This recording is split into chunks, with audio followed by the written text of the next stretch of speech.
दिवाली के बाद आ सकती है कोरोना की देश में दूसरी लहर और भी कई देशों का इस समय है कोरोना से बुरा हाल।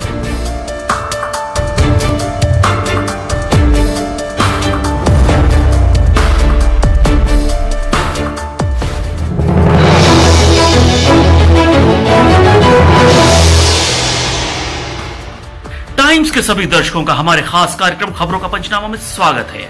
आज हम बात करने जा रहे हैं कोरोना के दूसरी लहर के डर के बारे में। हिंदुस्तान एक ऐसा मुल्क है जहां पर हर त्योहार महोत्सव की तरह मनाया जाता है। विभिन्नताओं से भरे इस देश में हर महीने कोई ना कोई ऐसा पर्व होता है जो धूमधाम से मनाया जाता है, मगर अफसोस इस बार कई त्योहार लॉकडाउन में ही बीत गए। मगर अब कुछ बड़े त्योहार का मौसम है और लॉकडाउन भी खत्म हो चुका है। आमतौर पर देखा जा रहा है कि लोग बड़ी बेफिक्री के साथ घूम रहे हैं। ऐसी तस्वीरें देखकर लग रहा है मानो कोरोना वायरस जड़ से खत्म हो चुका है, मगर ऐसा नहीं है।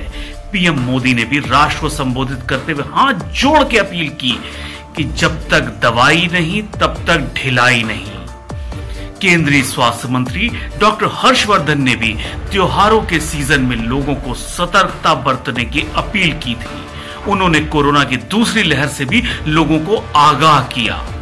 देश में 4 अक्टूबर से लगातार कोरोना के नए मामलों की तुलना में ज्यादा मरीज ठीक हो रहे हैं। इस वजह से एक्टिव मामलों की संख्या 17 सितंबर के उच्चतम स्तर 10.17 लाख से घटकर 8.39 लाख 12 अक्टूबर पे आ गई है। यही नहीं, कोविड-19 से प्रतिदिन मरने वालों की संख्या भी 2 अक्टूबर से लगातार 1000 के नीचे बनी हुई है। सभी आंकड़े सुकून देने वाले हैं। साफ है कि भारत में कोरोना का ग्राफ गिर रहा है, लेकिन क्या यह गिरावट बनी रहेगी? ऐसा राष्ट्रीय रोग नियंत्रण केंद्र की चेतावनी से नहीं लगता। उनका कहना है कि सर्दियों के मौसम में और त्योहारों के सीजन को देखते हुए अकेले दिल्ली में हर दिन 15,000 नए मामले आ सकते हैं। एनसीडीसी की इस बात को इसलिए बल मिलता है क्योंकि दक्षिण भारत के 4 राज्य ओणम और गणेश चतुर्थी से शुरू हुए त्योहारों के सीजन के बाद कोविड-19 की संक्रमण की नई लहर का सामना कर रहे हैं।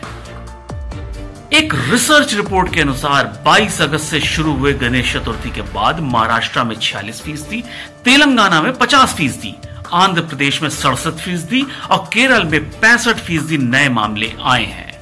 नवरात्र, दशहरा, दीपावली, छठ और क्रिसमस त्योहारों के समय बड़े पैमाने पर लोगों के यात्रा करने के बाद बाजारों में निकलने की पूरी संभावना है। इसे देखते हुए कोविड-19 का संक्रमण फिर से बढ़ने की आशंका है। केंद्रीय स्वास्थ्य एवं परिवार कल्याण मंत्री डॉक्टर हर्षवर्धन ने भी स्वीकार किया है। रविवार 11 अक्टूबर को संवाद कार्यक्रम में उन्होंने कहा, त्योहारों के मौसम में कोरोना के संक्रमण का खतरा निश्चित रूप से अधिक है। अगर हम इस समय पर ज्यादा भीड़ भाड़ करेंगे तो बड़ी मुश्किल में फंस जाएंगे। लोग मास्क पहने और सोशल डिस्टेंसिंग का पालन करें, तभी खतरे को कम किया जा सकता है।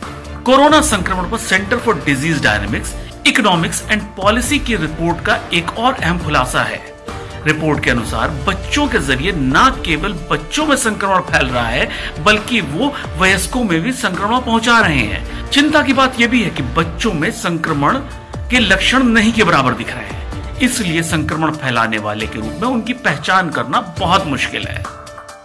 सेंटर ने 5.75 लाख से ज्यादा लोगों पर संक्रमण के प्रभाव का अध्ययन किया है। इसमें से 85,000 लोग कोविड-19 से पीड़ित थे। अध्ययन में एक और बात सामने आई कि 71% लोग ऐसे हैं जिनके जरिए संक्रमण नहीं फैला है।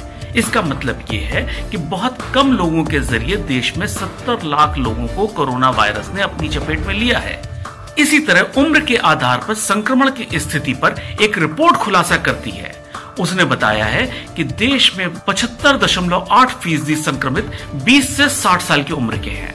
20 साल तक के 11.9% लोग संक्रमण के शिकार हुए हैं और 12.3% संक्रमित लोगों की उम्र 60 साल से ज्यादा है। अब सभी विशेषज्ञ मान रहे हैं कि भारत में कोरोना के संक्रमण अपने चरम पे पहुंच चुका है। ऐसे में 2 सवाल उठ रहे हैं। पहला, भारत में स्थिति सामान्य होने में कितना समय लगेगा, और दूसरा, क्या भारत में भी अमेरिका, फ्रांस, ब्रिटेन और स्पेन में संक्रमण की दूसरी लहर आएगी। रिपोर्ट के अनुसार इन देशों में एक बार फिर संक्रमण के मामले बढ़ने लगे हैं। हालात ये है कि ब्रिटेन में संक्रमितों की संख्या 6 लाख पार कर जाने के बाद दोबारा लॉकडाउन लगाने की बात हो रही है। ब्रिटेन सरकार के सलाहकार पीटर हॉबी ने कहा है कि बढ़ते मामलों को देखते हुए एक बार फिर राष्ट्रीय लॉकडाउन लगाया जा सकता है। ऐसे में आगे क्या होगा, इस पर डॉक्टर जॉन का कहना है कि हमें यह कतई नहीं मानना चाहिए कि गिरावट का ट्रेंड है तो बीमारी खत्म हो गई है। हमें सर्दियों में और त्योहार के मौसम में बहुत ही सतर्क रहने की जरूरत है। तो आज के लिए सिर्फ इतना ही। इंतजार करिए खबरों के पंचनामा के अगले एपिसोड का, क्योंकि यहां हम रखते हैं हर खबर पे पैनी नजर। नमस्कार।